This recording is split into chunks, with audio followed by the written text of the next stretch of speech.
ज्ञान मीमांसा के यूट्यूब चैनल में आप सभी का स्वागत है। जैसे कि हम अर्जुना करंट अफेयर पढ़ रहे हैं, जिसके अंतर्गत हमने पिछले वीडियो में कितने सारे टॉपिक कवर कर चुके हैं देख लीजिए। तो हमने बस्तर ओलंपिक पढ़ लिया था, राज्य उत्सव, राज्य अलंकार पढ़ लिए हैं, व्यक्तित्व पढ़ लिया था, चर्चित स्थल। तो हम चर्चित स्थल को पढ़े थे। उसी के बाद जो एक दृष्टि में दिया हुआ है चर्चित स्थलों का लिस्ट दिया गया है, उसी में पहुंचे थे। तो देखिए वहीं से स्टार्ट करेंगे हमने, जहाँ जो है पिछले वीडियो में लास्ट कवर किया था वहां से। तो चलिए वहीं से देखते हैं। ये सब कवर हो गया है, चर्चित व्यक्तित्व, चर्चित स्थल भी कवर हो गया है। और देखिए इसके बाद जो है सभी चर्चित महत्वपूर्ण जो स्थल है अभी चर्चा में है, उन सब का यहाँ लिस्ट बना के दे दिया गया है। उन सब को जो है आप देख सकते हैं। ये सब जो है अभी एग्जाम के लिए वन लाइनर टाइप के क्वेश्चन के लिए बहुत महत्वपूर्ण हो जाते हैं ऐसे प्रश्न।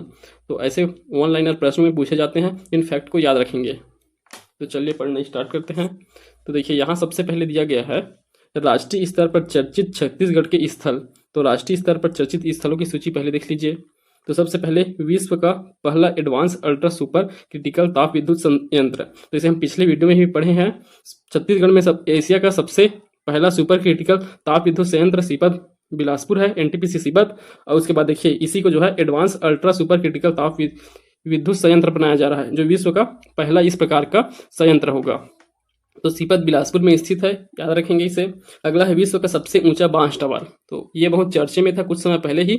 ये विश्व का सबसे ऊंचा बांस टावर बनाया गया है छत्तीसगढ़ के बेमेतरा जिले के कठिया नामक स्थान पर। तो कठिया ग्राम में 140 फीट ऊंचा बांस टावर बनाया गया है। यह विश्व का सबसे ऊंचा बांस टावर है। याद रखेंगे इस स्थल का नाम कठिया, जिला बेमेतरा में। अगला भारत का पहला eco friendly green jail. Eco friendly green jail या केंद्रीय जेल बिलासपुर जो है अब भारत का पहला इको फ्रेंडली ग्रीन जेल बन चुका है। भारत का पहला वन मंदिर। तो देखिए भारत का पहला वन मंदिर बनाया गया है आवरा भाटा दंतेवाड़ा में। तो दंतेवाड़ा के आवरा भाटा में इसका निर्माण किया गया है, भारत का पहला वन मंदिर का।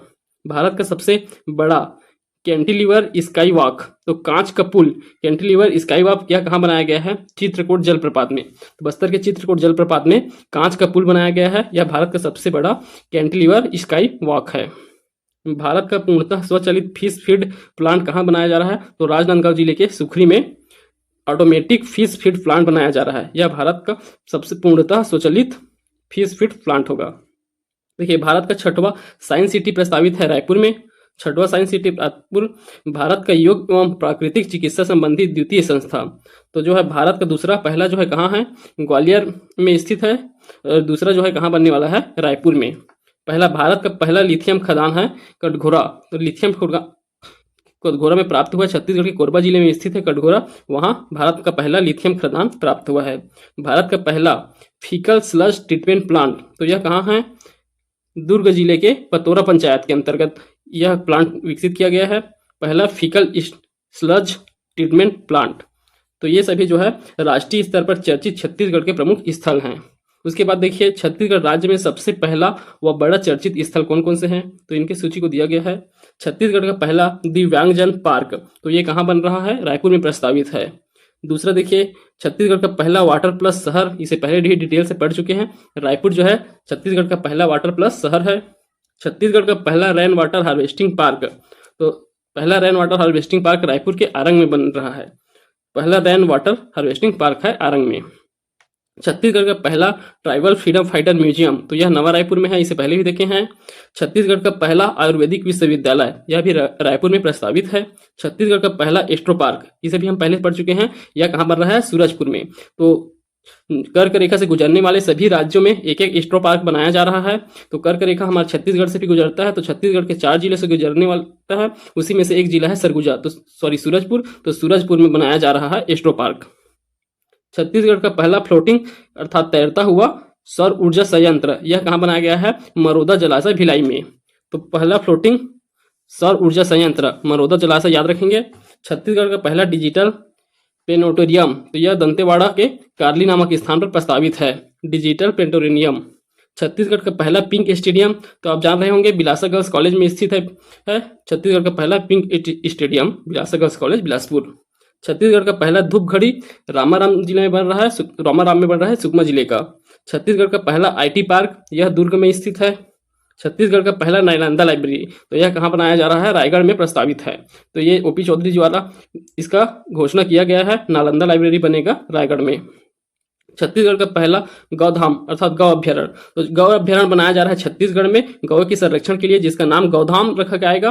तो यह बनने वाला है, सबसे पहला जो बनेगा झालम में बनेगा, बेमेतरा जिला के झालम में, और दूसरा जो है कवर्धा में बनेगा। तो 2 अभ्यारण्य प्रस्तावित है गौ अभ्यारण्य, जिसे गौधाम के नाम से जाना जाएगा। पहला बेमेतरा के झालम में बनेगा और दूसरा कवर्धा में। छत्तीसगढ़ का पहला हैंडलूम हथकरघा पार्क कहाँ है? तो यह हथकरघा पार्क रायपुर के पंडरी में प्रस्तावित है। यह छत्तीसगढ़ का पहला हथकरघा पार्क होगा। छत्तीसगढ़ का पहला गणित पार्क, देखिए मैथ्स पार्क भी राजनांदगांव के डोंगरगढ़ में प्रस्तावित है। जैसे आपको मैं पहले ही बताया था कि ये जो पोस्टर दिए गए हैं इसमें, उसे आप एक बार जरूर पढ़ लें। तो देखिए छत्तीसगढ़ के कोरबा में खुलेगी देश की पहली लिथियम खदान, तो कोरबा जिले के कटघोरा में खुलने वाला है पहला लिथियम भंडार। देखिए यहाँ ओपी चौधरी जी द्वारा रायगढ़ में बनेगा नालंदा परिसर, तो नालंदा लाइब्रेरी बनाने की योजना है रायगढ़ में, और ये है डिजिटल प्लेटिनियम। चलिए अब अगला देखिए ये क्या दिया हुआ है? दुर्लभ वन्य जीव प्राप्त एवं आगमन क्षेत्र। तो छत्तीसगढ़ के कुछ क्षेत्रों में दुर्लभ वन्य जीव देखे जाते हैं और उनका आगमन कहाँ से होता है वो सब दिया गया है। देखिए तो सबसे पहले हिमालयन बजर्ड, तो हिमालयन बजर्ड सरगुजा क्षेत्र में दिखाई देते हैं। मालाबार पाइड हार्नबिल, तो यह जो है कांगेर घाटी राष्ट्रीय उद्यान में आता है। मालाबार पाइड हार्नबिल, तो यह मालाबार क्षेत्र से कांगेर घाटी राष्ट्रीय उद्यान में आता है। नारंगी चमगादड़, यह भी कांगेर घाटी राष्ट्रीय उद्यान में देखने को मिलता है। ब्लैक पैंथर, तो यह भी दुर्लभ वन्य जीव है, यह अचानक पार वन क्षेत्र में देखने को मिलता है। सकर माउथ कैटफिश, यह डोंकी नदी जसपुर नगर में देखा गया है। सकर माउथ कैटफिश, डोंकी नदी जसपुर नगर। माउस डियर, यह नारायणपुर के जंगलों में देखा गया है। बार्किंग डियर अर्थात भौंकने वाले हिरण, यह उदंती सीधा नदी क्षेत्र में प्राप्त होते हैं। हिलोगिको छिपकली, यह कोरबा के चैतुरगढ़ में दिखते हैं। हिलोगिको छिपकली। यूरेशियन विम्ब्रेल पक्षी, यह बिलौंदी बांध पाटन विकासखंड में देखने को मिले हैं। यूरेशियन विम्ब्रेल पक्षी कहाँ दिखे हैं? बिलौंदी बांध, पाटन में स्थित है बिलौंदी बांध, वहां। विम्ब्रेल पक्षी ये छोटा घोंग कहलाता है। विम्ब्रेल पक्षी वह गिधवा परिषदा वेटलैंड में देखने को मिला है, जो बेमेतरा जिले में स्थित है गिधवा परिषदा वेटलैंड। हिमालयन व यूरेशियन ग्रिफोन अर्थात गिद्ध, यह कहाँ देखने को मिला है? औरापानी और अचानक मार्ग टाइगर रिजर्व क्षेत्र में। हिमालयन व यूरेशियन ग्रिफोन। वही देखिए ऑरेंज ऑकलिफ बटरफ्लाई, यह जो है भोरमदेव अभ्यारण्य में प्राप्त होता है। इसे जो है राष्ट्रीय तितली घोषित किया गया है, तो हम देश का राष्ट्रीय तितली घोषित किया गया है ऑरेंज ऑकलिफ बटरफ्लाई, वह छत्तीसगढ़ के भोरमदेव अभ्यारण्य में देखने को मिलता है। कॉमन ऑनिक्स, होरॉग ऑनिक्स कहा जाता है इसे, यह बस्तर क्षेत्र में दिखाई देता है कॉमन ऑनिक्स। ठीक, तो ये वन्य जीव दुर्लभ वन्य जीव है जो हमारे छत्तीसगढ़ में दिखाई देते हैं। अगला देखिए चर्चित नवीनतम योजनाएं। तो चर्चित कौन कौन सी नवीन योजनाएं हैं, परियोजनाएं उसे देखिए। तो इन परियोजनाओं को आप जो है, हम परियोजना वाला चैप्टर पढ़े हैं छत्तीसगढ़ के भूगोल में, उसमें आप जो है इसको एक बार अपडेट कर सकते हैं। तो कौन कौन से नए परियोजनाएं बने हैं देखिए। उदरसरई जलाशय, यह बलरामपुर जिले में है, तो शंकरगढ़ के विकासखंड के अंतर्गत बलरामपुर जिले में उदरसरई जलाशय का निर्माण किया गया है। अगला देखिए बलरामपुर जिले के ही राजपुरी विकासखंड के अंतर्गत चरगढ़ जलाशय का निर्माण किया गया है। उसके बाद देखिए नगरी विकासखंड के अंतर्गत धमतरी में लीलार सिंचाई योजना प्रारंभ किया गया। गागर नदी एनिकेट, यह लुंड्रा विकासखंड में है, सरगुजा जिले में स्थित है। गागर नदी एनिकेट। अगला है पुटपुटा विवर्तन योजना, यह पंडरिया विकासखंड में स्थित है, कवर्धा जिले के पंडरिया पुटपुटा विवर्तन योजना। अगला है सांकरा उद्वन सिंचाई योजना, यह बरमकेला विकासखंड में सारंगढ़ जिले में स्थित है। तो इन नए परियोजना को आप जो है छत्तीसगढ़ के परियोजना वाले चैप्टर में जो है आप अपडेट कर सकते हैं। और वैसे देखिए यहाँ चर्चित प्रमुख जलाशय एवं जलप्रपात दिए गए हैं। तो यहाँ कौन कौन से जलप्रपात और एक्स्ट्रा देखने को मिलेंगे, इन्हें भी आप जो है जलप्रपात वाले चैप्टर में ऐड कर सकते हैं। तो देखिए दंतेवाड़ा जिले में झारा लावा जलप्रपात, मालंगीर जलप्रपात, फूलपाड़ जलप्रपात, तो ये 3 नए जलप्रपात देखने को मिलेंगे दंतेवाड़ा में, झारा लावा, मलांगीर, फूलपाड़। नारायणपुर जिले में देखिए हांदावाड़ा जलप्रपात, नागोबाबा जलप्रपात, ये दोनों तो हम पहले से पढ़े हुए हैं। इसके अलावा देखिए हरिमरका जलप्रपात, हरिमरका मुर विस्माड़, और अगला है तोड़गे मेरटा जलप्रपात, एटेक छांट जलप्रपात। तो इन तीनों को आप फिर से अपडेट कर सकते हैं। हरिमरका, तोड़गे मेरटा और एटेक छांट, ये तीनों जलप्रपात नारायणपुर जिले में। सूरजपुर जिले में कुमेली जलप्रपात है। रायगढ़ जिले में परसदा जलप्रपात, और कौन सा दिलारी या फिर रन दहरा जलप्रपात, तो इनको आप अपडेट कर लेंगे रायगढ़ जिले में। कोरबा जिले में देखिए गोविंद झुंझा जलप्रपात। बस्तर जिले में है बीजाकसा जलप्रपात, शिवगंगा जलप्रपात। गरियाबंद जिले में गड़गड़ी जलप्रपात, तो इसे भी आप अपडेट कर लेंगे। गरियाबंद में कोंडा गांव में है 20 कुंडो घूमर जलप्रपात, तो 20 कुंडो घूमर जलप्रपात कहाँ, कोंडा गांव में है, तो इसे आप याद रखेंगे। तो जलप्रपात से, नए जलप्रपात जो चर्चित में रहते हैं उनसे भी प्रश्न पूछे जाते हैं एग्जाम में, तो इनको आप याद रखना। चलिए अब आगे देखिए, छत्तीसगढ़ राज्य में ऐतिहासिक या पुरातात्विक स्थल, तो चर्चित जो नए नए पुरातात्विक स्थल और ऐतिहासिक स्थल खोजे गए हैं, अभी जो चर्चे में रहे हैं, उन्हें यहाँ दिया गया है। तो सबसे पहले देखिए, कुषाणकालीन सिक्के और बौद्ध स्तूप कहाँ से प्राप्त हुए हैं, रायपुर जिले के रीवा से। तो इससे पहले हम छत्तीसगढ़ के इतिहास में पढ़े हैं, कुषाणकालीन सिक्के छत्तीसगढ़ में 3 स्थानों से प्राप्त हुए हैं। एक है रायगढ़ के तालीकोटा से, रायगढ़ के तालीकोटा से कौन सा प्राप्त होता है, स्वर्ण सिक्का प्राप्त होता है, ठीक। और उसके अलावा जो है बिलासपुर जिले से और कोरबा जिले से, यहाँ दोनों जगह से कौन सा, तांबे के सिक्के प्राप्त हुए हैं, ठीक। तो ये तीनों जो है कुषाणकालीन स्थल थे। उसके अलावा देखिए रायपुर जिले के रीवा ग्राम से भी कुषाणकालीन सिक्के और बौद्ध स्तूप प्राप्त हुए हैं। तो आप इतिहास में इसे अपडेट कर सकते हैं। अगला है देखिए, 70,000 वर्ष पुरानी मानव सभ्यता के अवशेष, तो ये कहाँ से प्राप्त हुए हैं, 70,000 वर्ष पुरानी नारायणपुर और सुकमा क्षेत्र में प्राप्त हुए हैं 70,000 वर्ष पुरानी मानव सभ्यता के अवशेष। अगला देखिए, मुनि चिवा पौराणिक पर्यटन स्थल, यह बिराईगढ़ में स्थित है। मुनि चिवा पौराणिक पर्यटन स्थल। वीणा वादन करते हुए नारद जी की प्रतिमा, यह कहाँ से प्राप्त हुआ है, बस्तर के खाल्हेपारा में वीणा वादन करते हुए नारद जी की प्रतिमा प्राप्त हुआ है। 10वीं शताब्दी भावर गणेश प्रतिमा, तो यह भी बहुत चर्चे में था, न्यूज़पेपर में आप लोग देखे होंगे अगर पढ़ते होंगे तो। मस्तूरी, बिलासपुर की मस्तूरी से 10वीं शताब्दी का भावर गणेश जी की प्रतिमा प्राप्त हुआ है। उसके बाद छत्तीसगढ़ की सबसे बड़ी गजलक्ष्मी की प्रतिमा, तो यह बस्तर जिले के टेमरा ग्राम से प्राप्त हुआ है, सबसे बड़ी गजलक्ष्मी की प्रतिमा। उसके बाद देखिए, छत्तीसगढ़ मानव निर्मित सबसे बड़ा शिवलिंग, यह कहाँ स्थित है, मानव निर्मित सबसे बड़ा शिवलिंग घूमर मुड़वारा, चित्रकोट बस्तर में। तो चित्रकोट के पास स्थित है घूमर मुड़वाना, वहां छत्तीसगढ़ में मानव निर्मित सबसे बड़ा शिवलिंग प्राप्त हुआ है। महाकौशल कथा विधिता, यह 150 वर्ष प्राचीन है। महाकौशल कथा विधिता, यह जिला रायपुर में प्राप्त हुआ है। इसे ब्रिटेन की महारानी के ताज के तर्ज पर निर्मित किया गया है। महाकौशल कथा विधिता है। जैन तीर्थकर की प्रतिमा, तो देखिए जैन तीर्थकर प्रतिमा कहाँ से प्राप्त हुआ है, अंधियारखोप तालाब, आरंग, तो आरंग के अंधियारखोप तालाब से जैन तीर्थकर की प्रतिमा प्राप्त हुआ है। मध्यकालीन पुरातात्विक अवशेष, यह बरतुंगा मनेन्द्रगढ़ से प्राप्त हुआ है। 2800 वर्ष प्राचीन मौर्यकालीन कुआं, तो देखिए सीतापाटी क्षेत्र अभी बहुत चर्चे में था, तो राजिम के पास स्थित है सीतापाटी क्षेत्र, वहां से 2800 वर्ष प्राचीन मौर्यकालीन कुआं प्राप्त हुआ है। तो सीतापाटी जो है एक मौर्यकालीन स्थल है, इसे आप मौर्यकाल में अपडेट कर सकते हैं। अगला देखिए, 6वीं सदी की भगवान बुद्ध की प्रतिमा, तो ये कहाँ से प्राप्त हुआ है, कोंडा गांव के भोंगापाल क्षेत्र में स्थित है, वहां लसूरा नदी से हमें प्राप्त हुआ है। 6वीं सदी का भगवान बुद्ध की प्रतिमा प्राप्त हुआ है भोंगापाल में, लसूरा नदी के तट से। त्रिशूल आयुध पुरुष की प्रतिमा, यह गोंडीहरी ग्राम सारंगढ़ से प्राप्त हुआ है, त्रिशूल आयुध पुरुष की प्रतिमा। अगला देखिए, करबा करबिन टीला, यह सिरपुर से प्राप्त हुआ है। तो ये ऐतिहासिक और पुरातात्विक स्थलों को आप याद रखिएगा, ये बहुत इंपॉर्टेंट हो जाते हैं। अन्य चर्चित स्थलें में देखें तो नवीनतम हीरा सर्वेक्षण क्षेत्र, तो यह तुमला ग्राम जसपुर जिला को नवीनतम हीरा सर्वेक्षण क्षेत्र के रूप में घोषित किया गया है। यहाँ हीरा का सर्वेक्षण किया जा रहा है। कुदरा बैराज, यह जिला जांजगीर चांपा में हसदेव नदी पे स्थित है। शहद प्रसंस्करण केंद्र, यह कबीरधाम के बोडला जिले में स्थापित किया जा रहा है शहद प्रसंस्करण संयंत्र।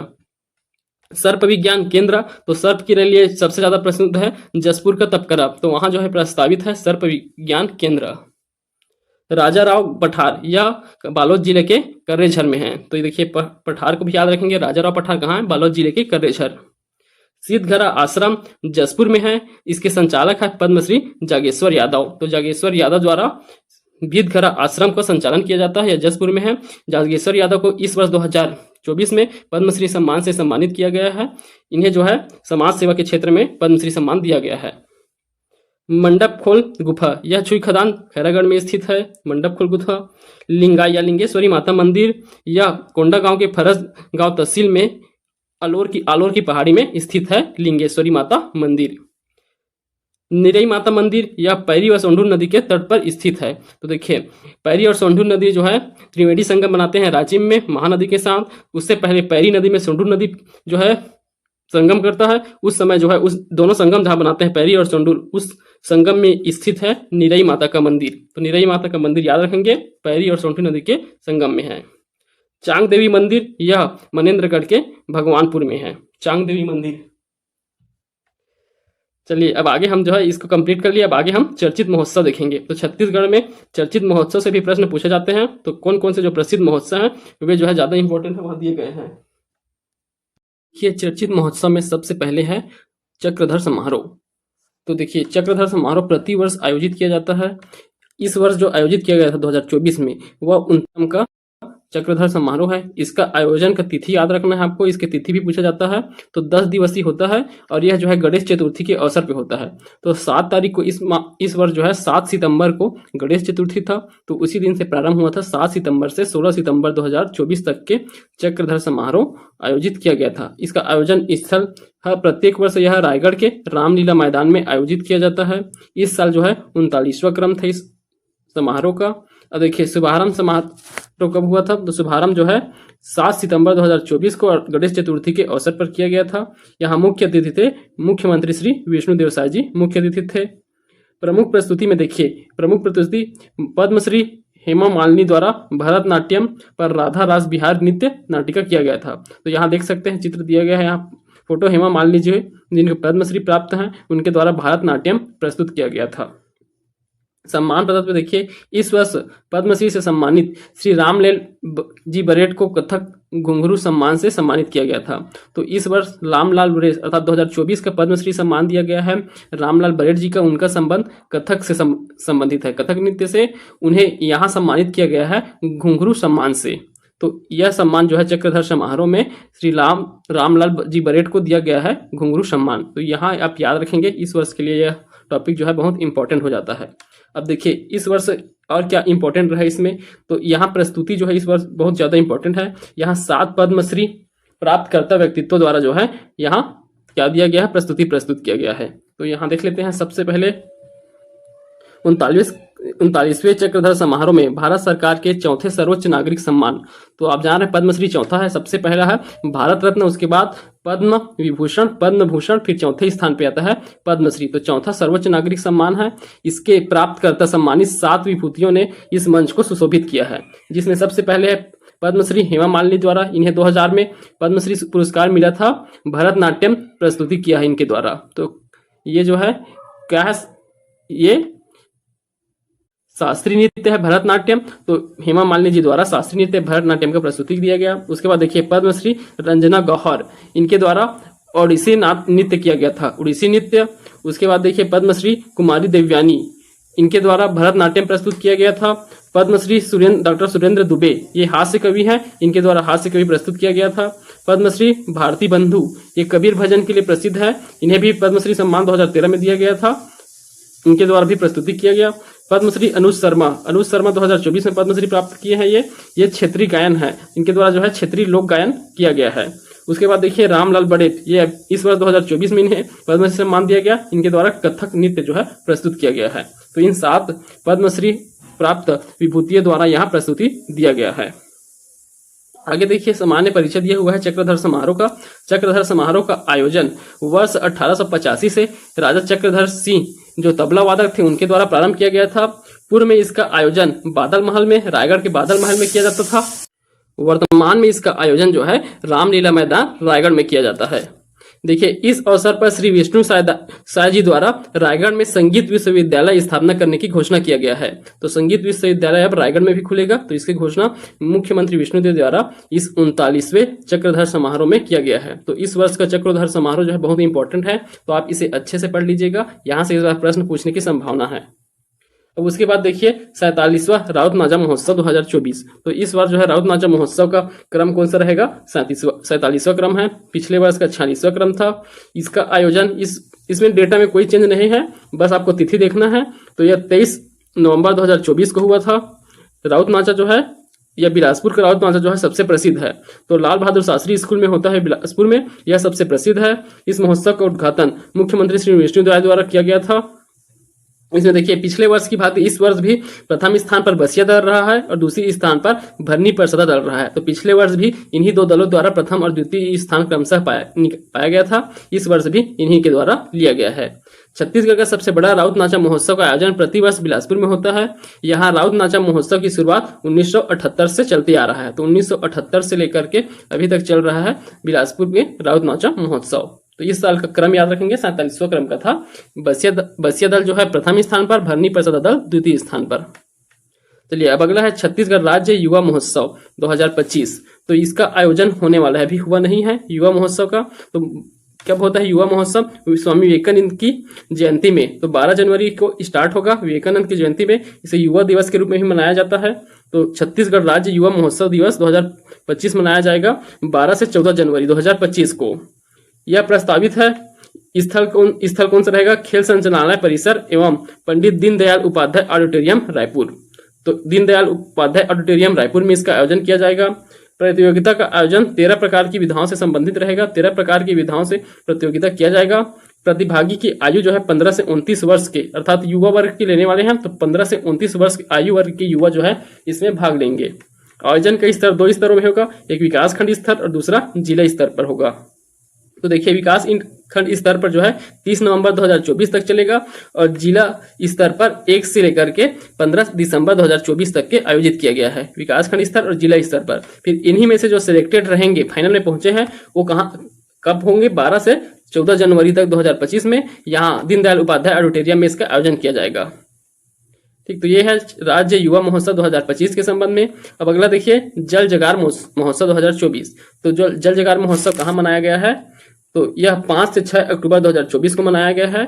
पंडित रविशंकर जलाशय, जिसे गंगरेल डैम के नाम से भी जानते हैं, यह धमतरी जिले में स्थित है। तो पंडित रविशंकर जलाशय गंगरेल में जल जगार महोत्सव मनाया गया है।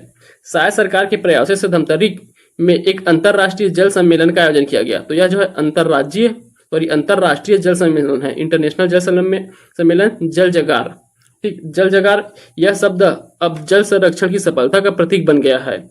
जल जगार में शब्द हल्बी बोली से लिया गया है। तो यह हल्बी बोली का शब्द है जल जगार, जिसका अर्थ है पानी के संरक्षण व संवर्धन के प्रति जागरूकता लाना। इस महोत्सव के दौरान मुख्यमंत्री ने जल संरक्षण एवं वन क्षेत्र की सुरक्षा के क्षेत्र में उल्लेखनीय कार्य करने हेतु सरस्वती ध्रुव को सम्मानित किया है। तो सरस्वती ध्रुव आप याद रखेंगे, जल संरक्षण एवं वन क्षेत्र की सुरक्षा के क्षेत्र में उल्लेखनीय कार्य करने हेतु मुख्यमंत्री द्वारा सरस्वती ध्रुव को सम्मानित किया गया है। देखिए केंद्रीय भूजल बोर्ड की 2021 की रिपोर्ट और राष्ट्रीय जलभृत मानचित्रण और प्रबंधन कार्यक्रम, जिसे नैकिंग 2.0 कहा जाता है, उसके रिपोर्ट के अनुसार भारत के 151 जल संकट ग्रस्त जिलों के में छत्तीसगढ़ के मुख्यतः धमतरी, बेमेतरा, बालोद और रायपुर शामिल हैं। तो भारत के टोटल 151 जल संकट ग्रस्त जिले हैं, उनमें छत्तीसगढ़ के मात्र 4 जिले धमतरी, बेमेतरा, बालोद और रायपुर, ये 4 जिले शामिल हैं। यहाँ धमतरी जिले की स्थिति अब जल संरक्षण गतिविधियां करने से बेहतर होने लगी है। तो यहाँ जल संरक्षण की गतिविधियां चल रहा है धमतरी में, तो अब इसकी स्थिति जो है बेहतर हो चुका है। तो इससे आप याद रखेंगे जल जगार महोत्सव इसी साल प्रारंभ किया गया है। तो ये बहुत इंपॉर्टेंट हो जाता है, क्योंकि यहाँ अंतर्राष्ट्रीय जल सम्मेलन आयोजित किया गया था।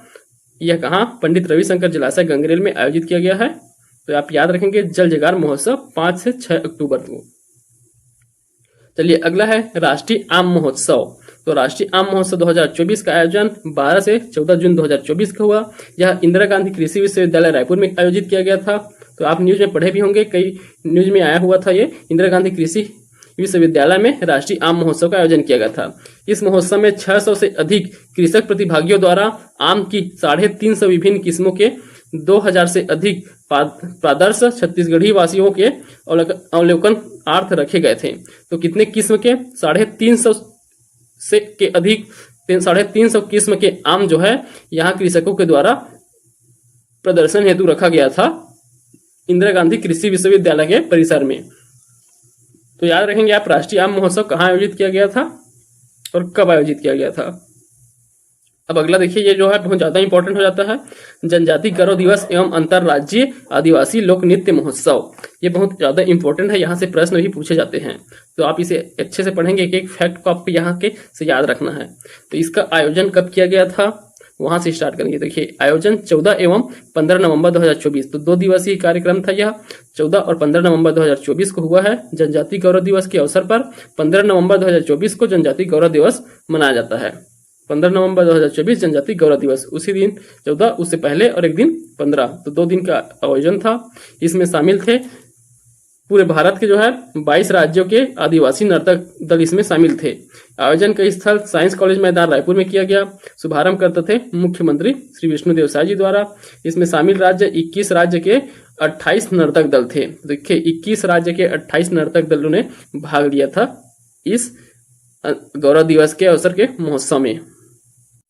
देखिए मुख्यमंत्री श्री शाह जी ने धमतरी आवा भगवान बिरसा मुंडा की 150वीं जयंती के अवसर पर रायपुर के साइंस कॉलेज मैदान में 2 दिवसीय जनजाति गौरव दिवस एवं अंतर्राज्यीय आदिवासी लोक नृत्य महोत्सव 2024 का शुभारंभ किया था।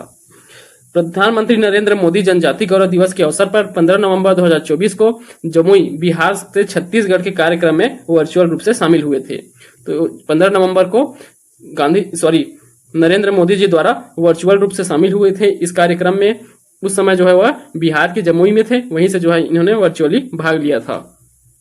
अब देखिए इस महोत्सव में कौन कौन से राज्य के कौन कौन से जनजातीय नृत्य प्रस्तुत किए गए हैं उसे यहाँ दिया गया है। इन सूचियों को एक बार देख लीजिए। देखिए त्रिपुरा से कौन से, तो त्रिपुरा के ब्रू रियांग जनजाति द्वारा होजागिरी लोक नृत्य प्रस्तुत किया गया था। होजागिरी लोक नृत्य त्रिपुरा से संबंधित है। मेघालय में गारो जनजाति द्वारा मिसी सालजोंग की आराधना नृत्य किया गया था।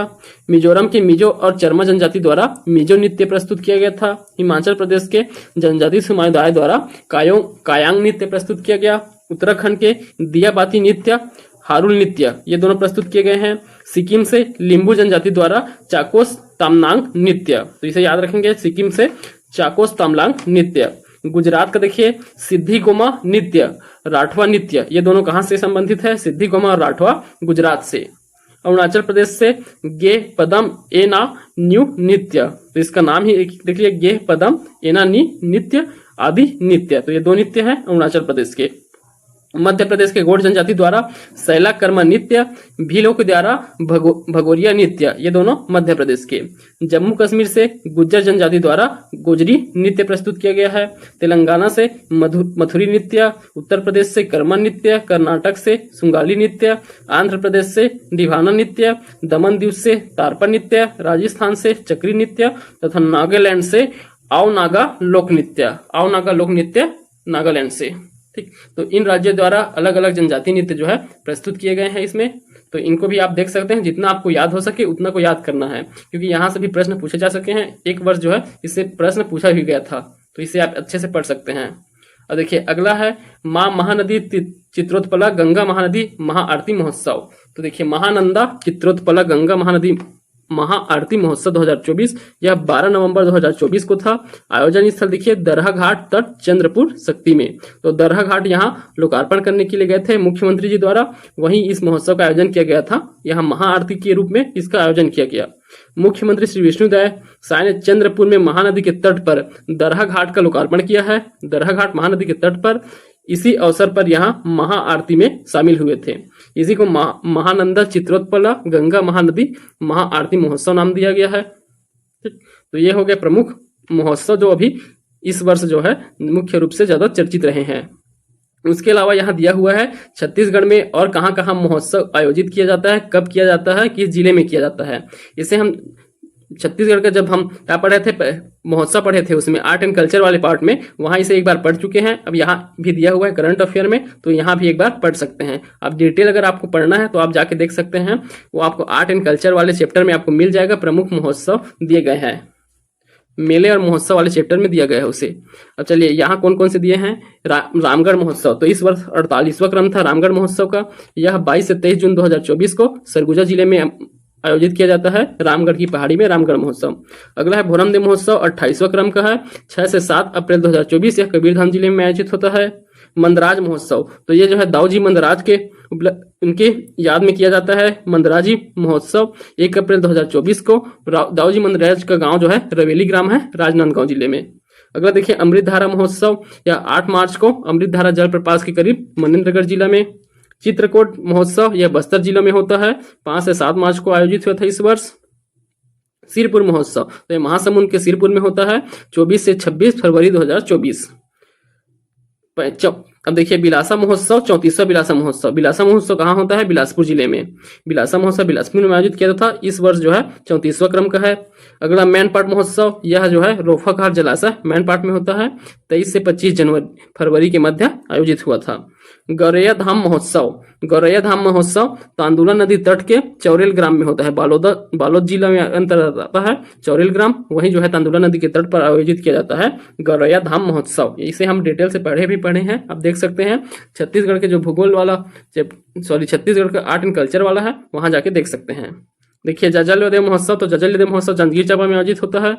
अरबा महोत्सव यह 10 फरवरी 2024 को गौरेला पेंड्रा मरवाही में, तो गौरेला पेंड्रा मरवाही में आयोजित किया जाता है अरबा महोत्सव। 10 फरवरी को ही गौरेला पेंड्रा मरवाही जो है जिला बनता है, उसी के उपलक्ष्य में किया जाता है।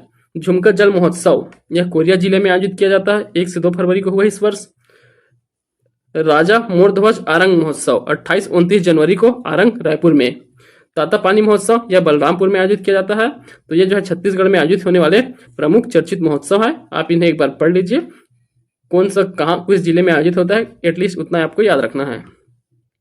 चलिए अब इसके बाद दिया गया है यहाँ पुरस्कार। तो छत्तीसगढ़ में क्या क्या पुरस्कार दिए गए हैं छत्तीसगढ़ के व्यक्तित्व को, उसे यहाँ दिया गया है, तो हम इसे अच्छे से पढ़ेंगे। पुरस्कार से प्रश्न और नियुक्तियों से प्रश्न जो है हर वर्ष बनते ही हैं, तो पुरस्कार, नियुक्तियां, ये सबको अच्छे से पढ़ना है। चलिए तो अब हम पुरस्कारों को पढ़ना स्टार्ट करेंगे। उससे पहले अगर आपने हमारे चैनल को सब्सक्राइब नहीं किया है तो आप हमारे चैनल को सब्सक्राइब कर सकते हैं। अगर आपको वीडियो पसंद आ रहा है तो वीडियो को लाइक कीजिए और अपने दोस्तों में शेयर जरूर करिए। तो चलिए अब हम पढ़ेंगे पुरस्कारों को। छत्तीसगढ़ के किन किन व्यक्तित्वों को क्या पुरस्कार प्राप्त हुए हैं उन्हें सबसे पहले दिया गया है। उसके बाद जो है राष्ट्रीय स्तर पर क्या क्या पुरस्कार छत्तीसगढ़ को प्राप्त हुए हैं उसे भी देखेंगे। तो चलिए सबसे पहले देखिए जो विश्व वसुंधरा सम्मान 2024, तो 24वां वसुंधरा सम्मान 2024 यह दिया गया है डॉक्टर विश्वेश ठाकरे को। तो डॉक्टर विश्वेश ठाकरे को दिया गया है वसुंधरा सम्मान। तो सबसे पहले वसुंधरा सम्मान दिया जाता है किस क्षेत्र में, पत्रकारिता और साहित्य के लेखन के क्षेत्र में दिया गया है। पुरस्कृत क्षेत्र है पत्रकारिता और साहित्य क्षेत्र। तो देखिए पुरस्कार प्रदाता डॉक्टर रमन सिंह द्वारा दिया गया है, विधानसभा अध्यक्ष डॉक्टर रमन सिंह द्वारा यह पुरस्कार दिया गया है वसुंधरा सम्मान। पूर्व प्राप्त करता है सुधीर सक्सेना। तो 2023 का वसुंधरा सम्मान सुधीर सक्सेना को दिया गया था, इस वर्ष दिया गया है डॉक्टर विश्वेश ठाकरे को। यह पत्रकारिता और साहित्य लेखन 2 क्षेत्र में दिया जाता है, तो इस वर्ष जो है पत्रकारिता के क्षेत्र में दिया गया है। तो देखिए कौन है विश्वेश ठाकरे, तो यह 14 अगस्त 2024 को भिलाई के कला मंदिर में दैनिक भास्कर रायपुर के संपादक डॉक्टर विश्वेश ठाकुर को पत्रकारिता और साहित्य लेखन के क्षेत्र में विशेष योगदान के लिए यह पुरस्कार दिया गया है। तो ये दैनिक भास्कर रायपुर के संपादक हैं, तो दैनिक भास्कर रायपुर के संपादक हैं विश्वेश ठाकरे। ठीक, तो इनका नाम याद रखेंगे, विश्वेश ठाकरे वसुंधरा सम्मान। और पिछले वर्ष 2023 का सुधीर सक्सेना को दिया गया था। अगला देखिए साहित्य अकादमी की 72 सदस्यीय पुरस्कार। तो यह बहुत इंपॉर्टेंट है, साहित्य अकादमी की 72 सदस्यीय पुरस्कार। यह जो है विनोद कुमार शुक्ल को दिया गया है। पुरस्कृत क्षेत्र साहित्य क्षेत्र के योगदान में दिया गया है 72 सदस्यता का अवार्ड। पुरस्कार प्रदान करता है के श्रीनिवासन राव। तो ये साहित्य अकादमी के सचिव है के श्रीनिवासन राव। यह भारत में साहित्य अकादमी का सबसे बड़ा सम्मान है। 72 सदस्यता सम्मान साहित्य अकादमी का भारत में सबसे बड़ा सम्मान है। सम्मान देने के लिए साहित्य अकादमी के सचिव श्री के श्रीनिवासन राव विनोद कुमार शुक्ल के रायपुर स्थित घर पहुंचे और उन्हें सम्मानित किया। तो यह सम्मान जो है उनके घर आके दिया गया है। वे कुछ कारणवश नहीं जा पाए थे, इस कारण यह जो है 2022-23 में ही इसको घोषणा कर दिया गया था कि यह विनोद कुमार शुक्ल को 72 सदस्यता का पुरस्कार दिया जाएगा, परंतु उनके जो है स्वास्थ्य कारणों से वे नहीं जा पाए थे। इस कारण जो है अभी 2024 में इनके सचिव द्वारा, साहित्य अकादमी के सचिव द्वारा विनोद कुमार शुक्ल के घर पर आकर ही यह पुरस्कार दिया गया है। तो याद रखेंगे विनोद कुमार शुक्ल को साहित्य अकादमी की 72 सदस्यीय पुरस्कार दिया गया है।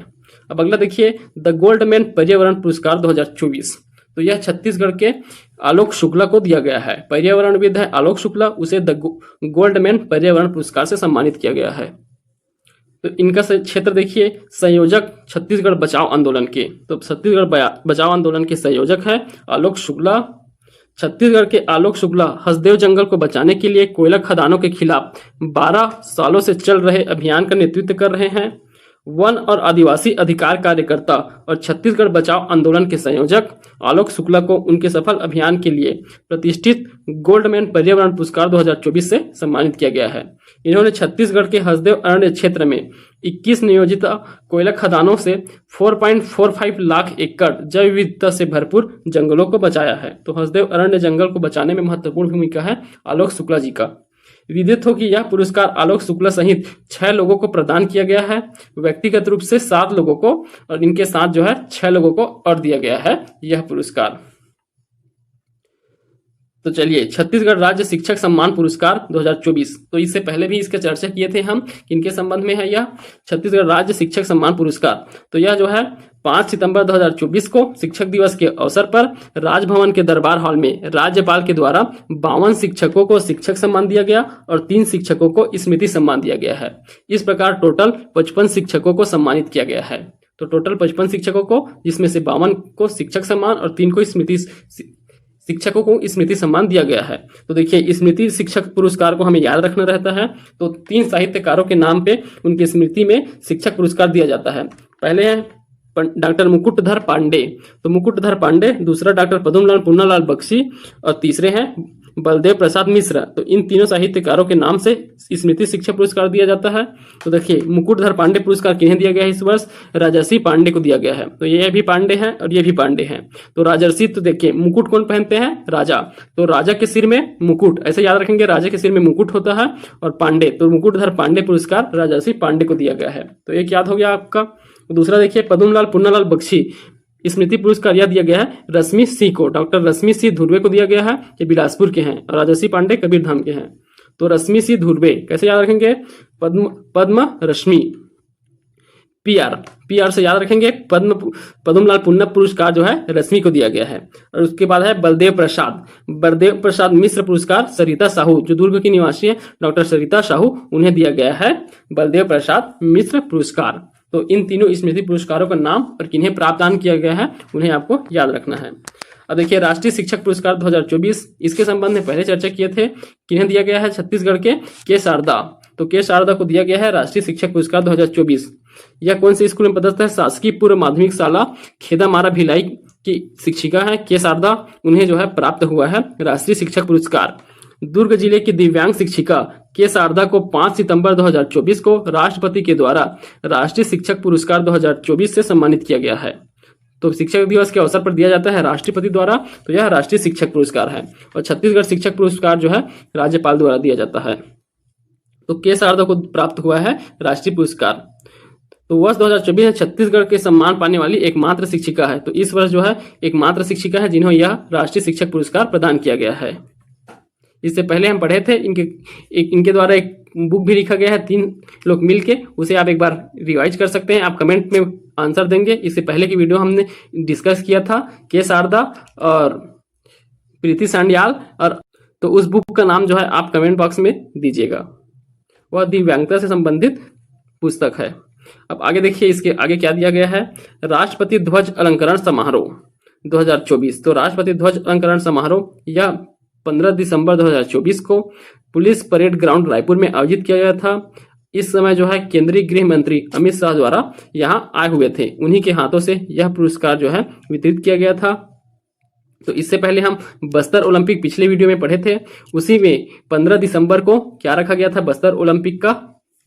उस दिन समापन समारोह रखा गया था जगदलपुर में। वहां जगदलपुर से जो है डायरेक्ट रायपुर आते हैं पुलिस परेड ग्राउंड में, तो वहां भी यह कार्यक्रम आयोजित किया जाता है राष्ट्रपति ध्वज अलंकरण समारोह। तो यहाँ गृह मंत्री भाग लेते हैं और अलंकरण ग्रहीता डीजीपी अशोक जुनेजा को यह अवार्ड दिया जाता है। तो छत्तीसगढ़ के डीजीपी हैं अशोक जुनेजा, उन्हें जो है यह पुरस्कार दिया जाएगा प्रेसिडेंट पुलिस कॉलर अवार्ड। तो अवार्ड का नाम याद रखेंगे, प्रेसिडेंट पुलिस कॉलर अवार्ड।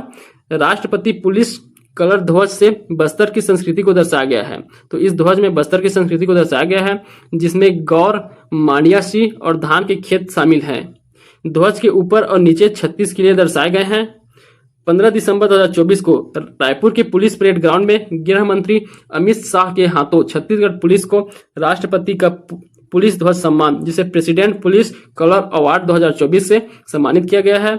यह किसी भी राज्य की पुलिस को मिलने वाला सर्वोच्च सम्मान है। किसी राज्य की पुलिस को मिलने वाला सर्वोच्च सम्मान है। President police scholar award. यह सम्मान पाने वाला छत्तीसगढ़ देश का 12वां राज्य हो गया है। तो इसे याद रखेंगे, ये बहुत इंपॉर्टेंट है। प्रेसिडेंट पुलिस स्कॉलर अवार्ड यह पुलिसों को प्रदान किया जाने वाला सर्वोच्च सम्मान है, जो छत्तीसगढ़ को भी प्रदान हो गया। तो यह जो है 12वां राज्य बन गया छत्तीसगढ़ यह सम्मान को प्राप्त करने वाला। आगे देखिए 25वां NCEPD Helen Keller achievement award. तो NCPEDP हेलन केलर अवार्ड यह किन्हें दिया गया है? श्री बसंत साहू को। कुरुद धमतरी जिले के निवासी हैं श्री बसंत साहू, उन्हें दिया गया है। यह दिव्यांग समाज सेवी और चित्रकार के लिए दिया गया है। बसंत साहू चित्रकार है, दिव्यांग समाज सेवी चित्रकार के लिए इन्हें दिया गया है। कुरुद धमतरी के दिव्यांग चित्रकार श्री बसंत साहू को वर्ष 2024 का NCPEDP हेलन केलर अवार्ड से सम्मानित किया गया है। तो 25वां अवार्ड था यह इस वर्ष का 2024 का। याद रखेंगे बसंत साहू एक दिव्यांग चित्रकार हैं। अगला देखिए पद्मश्री 2024 से पुरस्कृत छत्तीसगढ़ के 3 व्यक्तित्व। तो इस वर्ष 2024 का पद्मश्री छत्तीसगढ़ के 3 व्यक्तियों को दिया गया है। वे कौन कौन है यहाँ देख लेते हैं। तो सबसे पहले पंडित रामलाल बरेट, ये कथक नृत्य संबंधित है, रायगढ़ घराना के कथक नृत्यकार हैं रामलाल बरेट। दूसरे हैं श्री जागेश्वर यादव, ये समाज सेवी हैं, इनका संबंध जसपुर जिले से है। इन्हें बिरहोरों का मित्र कहा जाता है। बिरहोर समाज के लिए बहुत काम किए हैं इनके द्वारा, जगदीश यादव द्वारा, इसलिए समाज सेवा के क्षेत्र में इन्हें पद्मश्री दिया गया है। अगले हैं हेमचंद मांझी, ये चिकित्सक हैं, नारायणपुर के हैं, नारायणपुर के निवासी हैं हेमचंद मांझी। ये एक चिकित्सक हैं, आयुर्वेद के माध्यम से इलाज करते हैं लोगों का, इस कारण जो है इन्हें दिया गया है। अगला देखिए स्वतंत्र दिवस पर नई दिल्ली में जसपुर जिले की ANM और मितानिन दोनों को सम्मानित किया गया है। तो दोनों को सम्मानित किया गया है। देखिए ANM क्या होता है? यह जो है नर्स होती हैं। तो जो क्षेत्र होते हैं, क्षेत्रीय अस्पताल होते हैं, ग्रामीण क्षेत्रीय अस्पताल स्वास्थ्य केंद्र, उसमें जो है नर्स होती हैं, उन्हें जो है ANM कहा जाता है। और मितानिन जो है ग्रामीण स्तर पर जो है गाँव के लोगों में स्वास्थ्य के प्रति जागरूकता बढ़ाने के लिए, उन्हें स्वास्थ्य सलाह देने के लिए मितानिन बनाए होते हैं। तो मितानिन और ANM दोनों जसपुर जिले से संबंधित है। उन्हें स्वतंत्र दिवस के अवसर पर नई दिल्ली में सम्मानित किया गया है। तो इस वर्ष 2024 का 78वें स्वतंत्र दिवस के पूर्व संध्या में नई दिल्ली के विज्ञान भवन में आयोजित कार्यक्रम में केंद्रीय स्वास्थ्य मंत्री है JP नड्डा, इनके द्वारा जो है छत्तीसगढ़ के जसपुर जिले की ANM जो कौन है अभी वर्तमान में श्रीमती निगमा लांबा, तो नर्स है श्रीमती निगमा लांबा, और मितानिन कौन है अमीषा बाई, इन दोनों को जो है सम्मानित किया गया है। ये ग्राम पंडरी पानी की मितानिन है और ये जो है निगमा लांबा उस क्षेत्र की ANN है। तो इन्हें जो है सम्मानित किया गया है इन दोनों को। तो इन दोनों का नाम याद रखेंगे, श्रीमती निगमा लांबा और अमीषा बाई, इन्हें राष्ट्रीय पुरस्कार से सम्मानित किया गया है। चलिए आगे देखिए संगीत नाटक अकादमी से पुरस्कृत छत्तीसगढ़ के व्यक्तित्व। अब संगीत नाटक अकादमी किन्हें किन्हें दिया गया है? पुरस्कार की घोषणा 27 फरवरी 2024 को संगीत नाटक अकादमी अवार्ड पूनम तिवारी को दिया गया है। ये लोक संगीतकार हैं, इन्हें वर्ष 2022 हेतु पुरस्कृत किया गया है। पूनम तिवारी का नाम याद रखेंगे। संगीत नाटक अकादमी अवार्ड और दूसरा उस्ताद बिस्मिल्लाह खां युवा पुरस्कार, यह दिया गया है पूजा निषाद को, समप्रिय पूजा निषाद को। पूजा निषाद का हम पहले आर्ट कल्चर वाले पढ़े हैं, पंडवानी के क्षेत्र में कलाकार है, पंडवानी कलाकार पूजा निषाद, इन्हें वर्ष 2022 हेतु जो है दिया गया है। और वैसे यह भी पूनम तिवारी को भी 2022 हेतु दिया गया है संगीत नाटक अकादमी अवार्ड। तो इन दोनों को याद रखेंगे, एक को संगीत नाटक अकादमी अवार्ड दिया गया है पूनम तिवारी को, और पूजा निषाद को उस्ताद बिस्मिल्लाह खां युवा पुरस्कार दिया गया है। देखिए अगला देखिए सर्वोच्च शब्द सम्मान आकाशदीप 2023। तो पुरस्कृत व्यक्ति है विनोद कुमार शुक्ल एवं MT वासुदेव नायर, इन दोनों को सर्वोच्च शब्द सम्मान आकाशदीप सम्मान दिया गया है। तो आकाशदीप सर्वोच्च शब्द सम्मान 2023 किन्हें विनोद कुमार शुक्ल एवं MT वासुदेव नायर। यहाँ पोस्टर लगा हुआ है, देख सकते हैं आप, अमर उजाला द्वारा दिया जाता है यह पुरस्कार। तो देखिए ट्रेजर ऑफ पिगी बैंक, तो ट्रेजर ऑफ पिगी बैंक यह सुप्रसिद्ध हिंदी रचनाकार विनोद कुमार शुक्ल की कविताओं का अंग्रेजी अनुवाद है। तो ये treasure of piggy bank Vinod Kumar Shukla की कविताओं का अंग्रेजी अनुवाद है। इस किताब में उनकी पुरानी कविता लगभग जय हिंद, ये उनकी कविता की साहित्य है। 1971 में इसकी रचना किया गया था विनोद कुमार शुक्ल द्वारा, से लेकर हाल ही रचनाओं को शामिल किया गया है। यहाँ से लेकर 1971 के लगभग जय हिंद से लेकर के अभी तक उनके जितने भी कविताएं हैं सभी को इसमें शामिल किया गया था ट्रेजर ऑफ पिगी बैंक में। इन कविताओं का अनुवाद प्रसिद्ध कवि संपादक अरविंद कृष्ण मेहरोत्रा द्वारा किया गया है। अपनी विशिष्ट शैली और भावनात्मक रचनाओं के लिए शुक्ल जी विभिन्न पुरस्कारों से सम्मानित किए गए हैं। तो यहाँ देख सकते हैं आप विनोद कुमार शुक्ल को क्या क्या पुरस्कार दिए गए हैं। तो देखिए वर्ष 2023 में अंतर्राष्ट्रीय साहित्य उनकी उपलब्धियों के लिए उन्हें पेन नाबोकोव पुरस्कार दिया गया है। पेन नाबोकोव पुरस्कार भी दिया गया है इन्हें 2023 में। 1999 में दीवार में एक खिड़की रहती थी कृति लिखे थे, उसके लिए इन्हें साहित्य अकादमी पुरस्कार दिया गया था। दीवार में एक खिड़की रहती थी।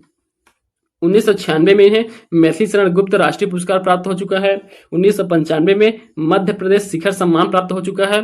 श्री शुक्ल जी इनकी प्रमुख रचनाएं कौन कौन से हैं देख लीजिए। नौकर की कमीज 1989 में, सब कुछ होना बचा रहेगा 1992, कविता में लंबी कविता 2001 में रचना हुआ था, एक अजनबी पक्षी, बाल कविताएं, राजिम का विष्णु मंदिर। तो ये सभी जो हैं शुक्ल जी की रचनाएं हैं। शुक्ल जी के संबंध में हमने एक पोस्टर भी अपने टेलीग्राम चैनल में डाला था, आप जाके देख सकते हैं ज्ञान मीमांसा टेलीग्राम चैनल में, उसे मैं एक बार और रीसेंड कर दूंगा। उसमें हम पूरा इनके जीवन परिचय से लेकर सभी रचनाओं को जो है उसमें शामिल किए थे, तो आप उसे एक बार पढ़ सकते हैं। चलिए अब यहाँ दिया गया है छत्तीसगढ़ को प्राप्त राष्ट्रीय पुरस्कार 2024। तो 2024 में छत्तीसगढ़ को क्या क्या राष्ट्रीय पुरस्कार प्राप्त हुए हैं उन सबको दिया गया है इस चैप्टर में। तो चलिए अब इसे हम आगे पढ़ेंगे। तो एक काम करते हैं, इसे हम जो है अगले वीडियो में कवर करते हैं। यह वीडियो बहुत लंबा हो जाएगा, ज़्यादा लंबा वीडियो भी आपको बोर कर देगा, इस कारण जो है वीडियो को लंबाई को देखते हुए इस वीडियो को हम यहीं एंड करते हैं। इसके आगे की वीडियो में आगे को पढ़ेंगे। अगर हमारा वीडियो आपको पसंद आ रहा है तो आप वीडियो को लाइक कीजिए, शेयर कीजिए और चैनल को सब्सक्राइब कीजिए। धन्यवाद।